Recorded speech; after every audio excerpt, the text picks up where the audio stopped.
The friend who stands in your shadow. Have you ever shared a triumph with a friend, watching their smile reach their lips but not their eyes? It is not an enemy you can name. There are no cruel words, no overt betrayal, only a pause a fraction too long before the applause, a compliment that tastes rehearsed, or the faint shadow that flickers across their face the moment your joy outshines their own. This is the anatomy of friendship's quiet undoing. Jealousy between friends is rarely a thunderclap. It is a whisper, subtle enough to make you question your own perception, yet corrosive enough to etch a fine crack in the foundation of a bond you believed was unshakable. You remember the first time you brought a piece of your happiness to someone you trusted, expecting a mirror of your own warmth, only to be met with a hollow echo.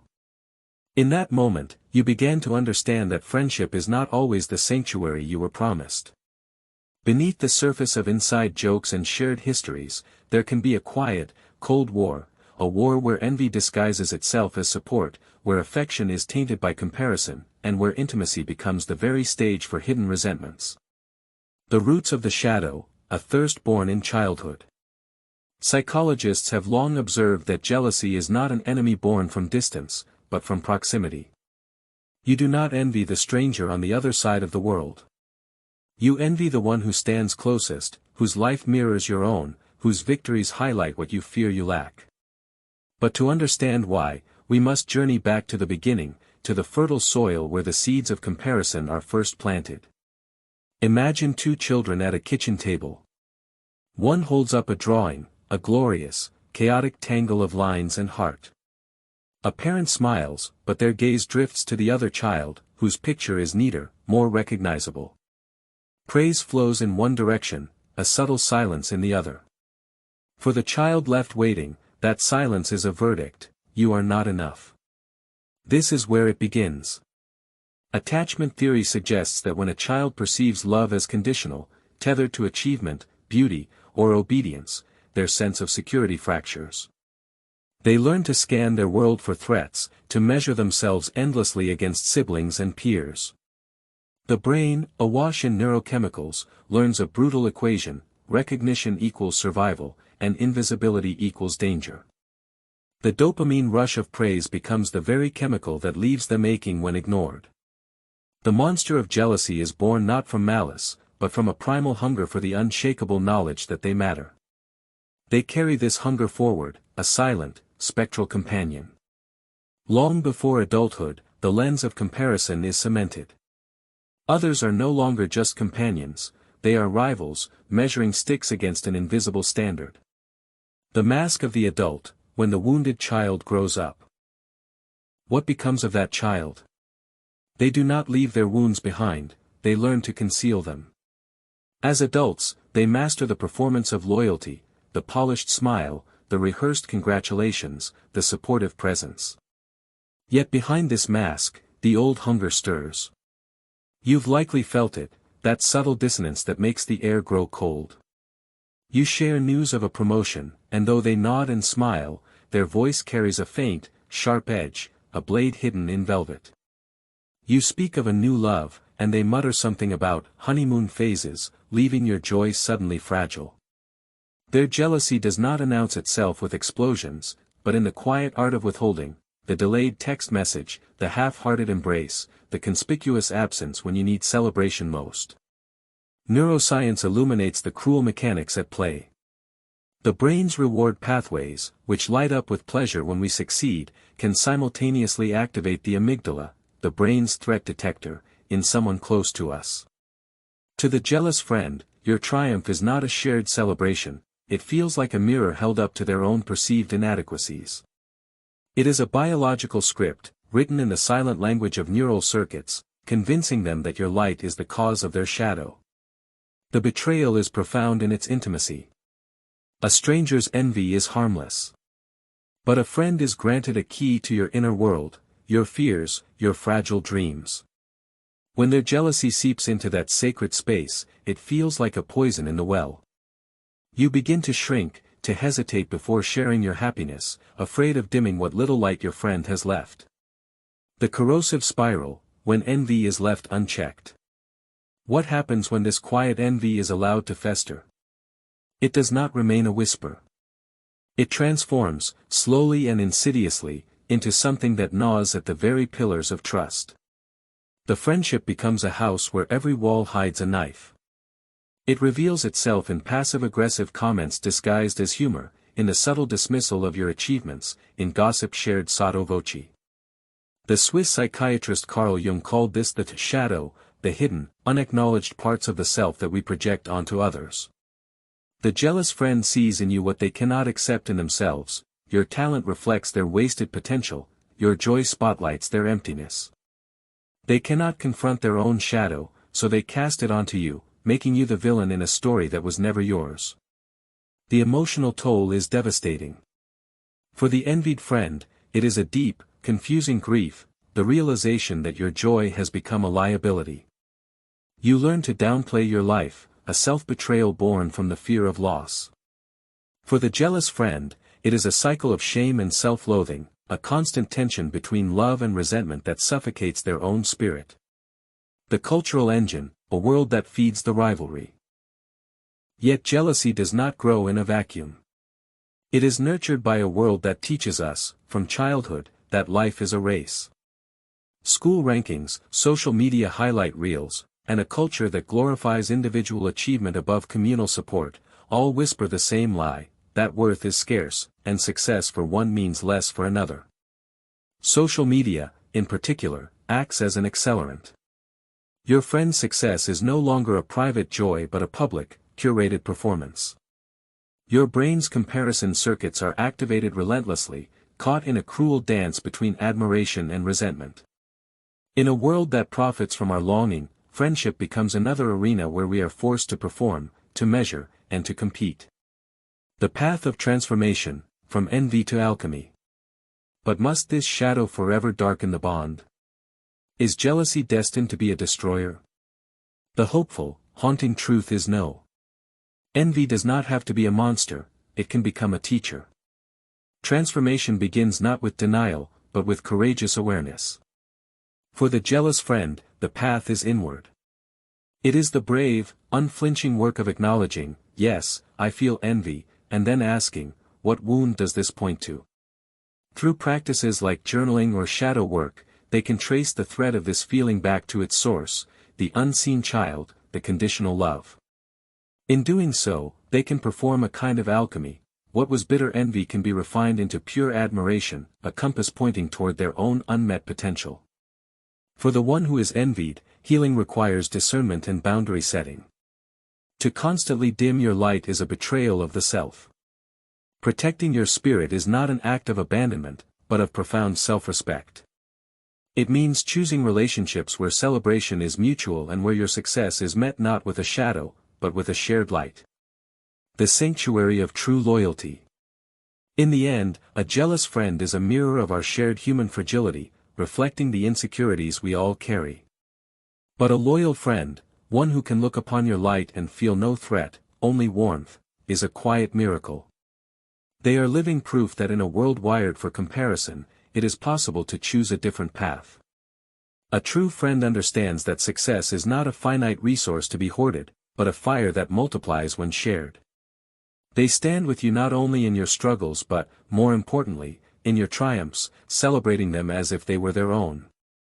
This is the final, most sacred lesson jealousy teaches, that true friendship is the one sanctuary where the heart can be wholly itself, without fear of outshining or being outshone. Protect that bond. Cherish it.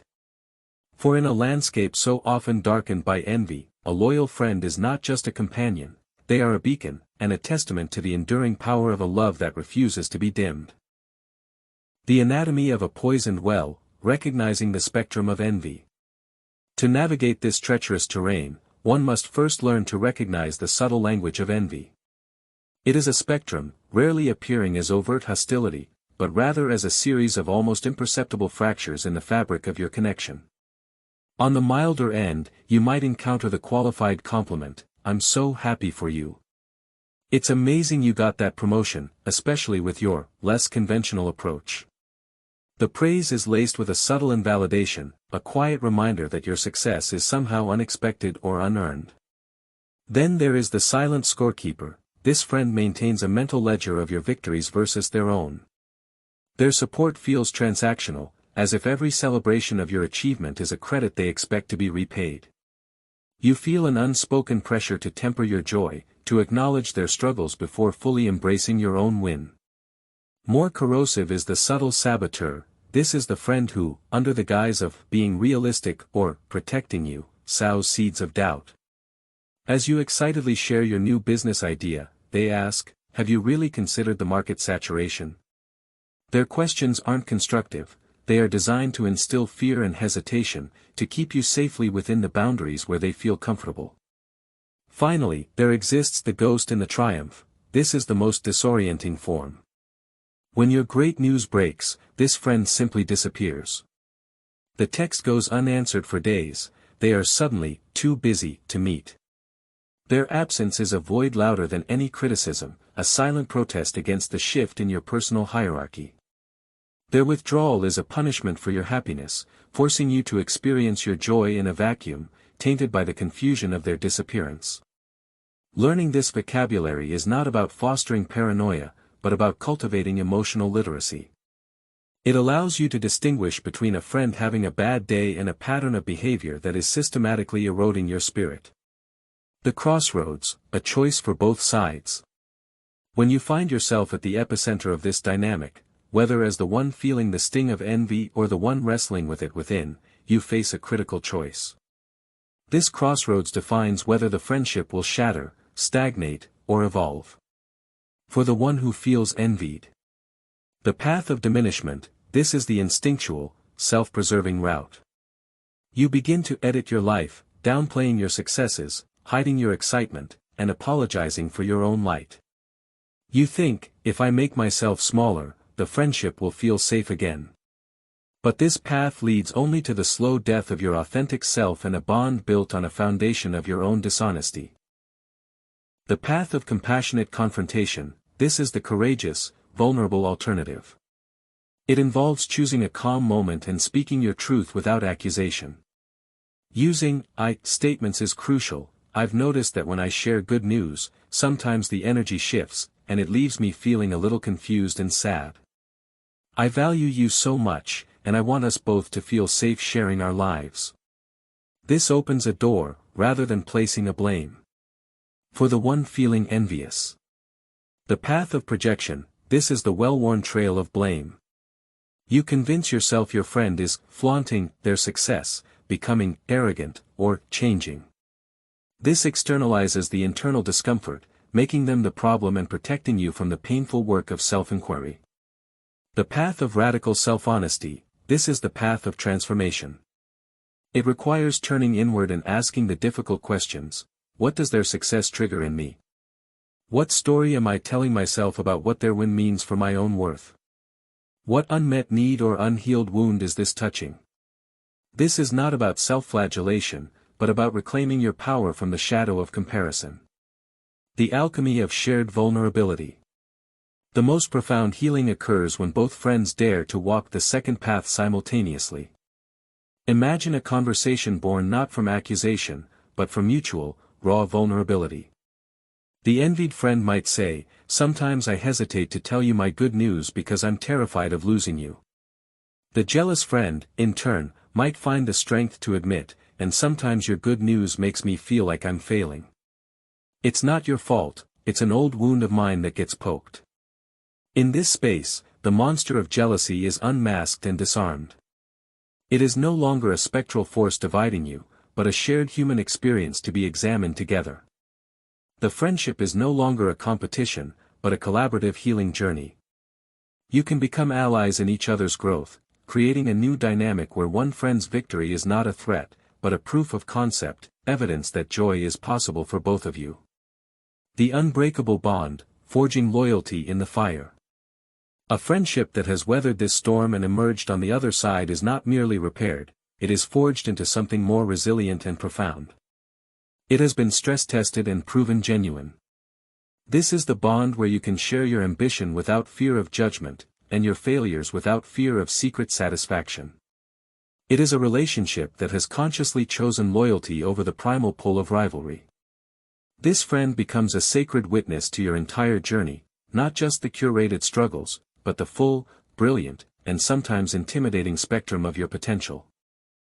They are the one who will not only hand you a glass of water when you stumble but will also hand you a torch when you are ready to set your world ablaze, and stand cheering in the radiant light of the flames.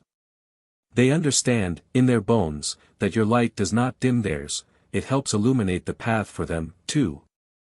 In the silent, steadfast loyalty of such a friend, we find one of life's most potent antidotes to the loneliness of the human condition. They are the living proof that in a world that often feels like a race, the greatest victory is found not in crossing the finish line first, but in turning to find your friend beside you, their smile genuine, their hand outstretched, ready to run the next mile at your side, no matter who is ahead. The new frontier, friendship in the digital Colosseum. The ancient dance of envy and loyalty now plays out on a stage of unprecedented scale and permanence, the digital world. Our social media feeds have become a modern Colosseum, a curated gallery of triumphs where friendship is both the audience and the arena. Here, the subtle shadows of jealousy are magnified into high-definition spectacles. The like becomes a quantified measure of support, a public ledger of approval. The celebratory comment you leave on a friend's post is a performative act, witnessed by hundreds. Your silence, therefore, becomes equally conspicuous. This digital layer adds a new, complex pressure. The envy that might have been a private, fleeting sting now risks becoming a public narrative. The friend who feels overlooked isn't just wrestling with a private feeling, they are confronting a visible, tangible record of their perceived social standing. This digital ecosystem actively breeds what sociologists call ambient comparison.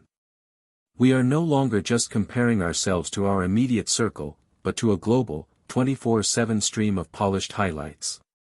When your friend's vacation photo gets more engagement than your career announcement, the primitive brain can misinterpret this as a threat to your tribal status. The platforms are designed this way, they run on the fuel of our attention and our longing. In this environment, the ghost in the triumph doesn't just disappear from your texts, they vanish from your digital life, their absence marked by the lack of a reaction to a post you poured your heart into.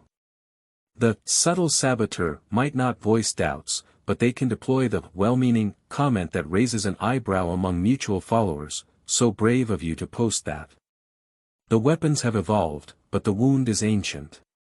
Navigating this requires a new kind of emotional intelligence, the ability to decouple digital performance from genuine connection.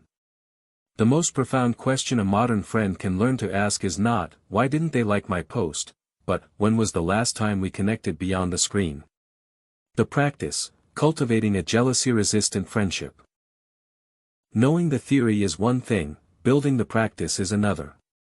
Fortifying a friendship against the corrosive effects of envy is an active, ongoing discipline. It requires intentional rituals and a shared vocabulary. 1. The ritual of mutual acknowledgement, proactively create space for both struggles and successes. A simple practice can be a high and low check-in. When you meet, each person shares one high point and one challenge. This ritualizes the balance, ensuring that both joy and pain have a designated place to be witnessed. It normalizes the full spectrum of life, preventing success from feeling like a foreign, threatening entity. 2. The language of I and we replace the language of comparison with the language of shared journey. Instead of, "You're so lucky to have found that," try, "I feel so inspired hearing how you pursued that." Instead of, "I wish I had your life," a vulnerable and powerful alternative is, "Your success makes me want to level up in my own way. Can we talk about how you did it?" This reframes the other's life not as a benchmark, but as a source of valuable intelligence. 3. The discipline of context, consciously separate your friend's success from your own narrative. This is a cognitive exercise. When a pang of envy hits, pause and interrogate it, is there win my loss? The answer, almost invariably, is no. Their relationship does not diminish your chances of finding love. Their promotion does not cap your career. Actively reminding yourself of this truth severs the false connection that jealousy tries to forge. 4. The sanctuary of private celebration, counter the digital performance by deliberately taking celebrations offline. The most powerful congratulations is not the public comment, but the phone call that says, "Tell me everything," or the handwritten note that arrives in the mail. These acts are unperformative, unquantifiable, and they build a private world of support insulated from the gaze of others. The future of friendship, an evolving covenant. As we become more aware of these psychological undercurrents, the very covenant of friendship is evolving. The old, simplistic ideal of unwavering, effortless support is giving way to a more mature, robust understanding. The future of deep friendship lies not in the absence of negative feelings, but in the capacity for repair.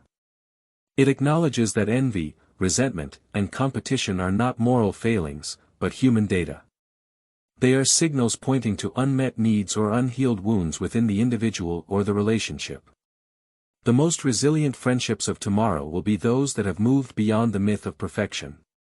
They are the ones where both individuals possess the tools to identify the shadow when it appears, communicate their experience without blame, take responsibility for their own triggers, co-create a new understanding.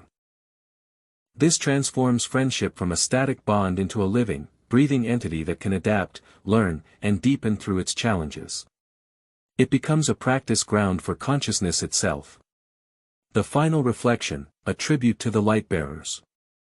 In the end, we return to the human heart, with its immense capacity for both darkness and light.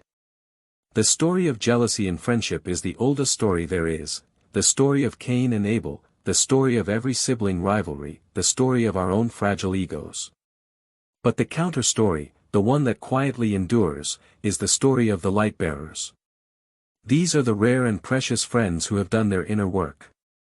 They have stared into their own shadows and made peace with what they found. They have learned the profound, unshakable truth that another's flame does not threaten their own spark, it only adds to the collective glow of the human experience. To have such a friend is a blessing. To be such a friend is a practice of a lifetime. It is a conscious, daily choice to see your own reflection not in the dimming of another's light, but in its brilliant, radiant, and shared reflection. In a world that often feels fractured by comparison, this chosen loyalty is more than a relationship. It is a quiet rebellion. It is a living testament to the fact that the only thing truly worth competing for is the depth of our own grace.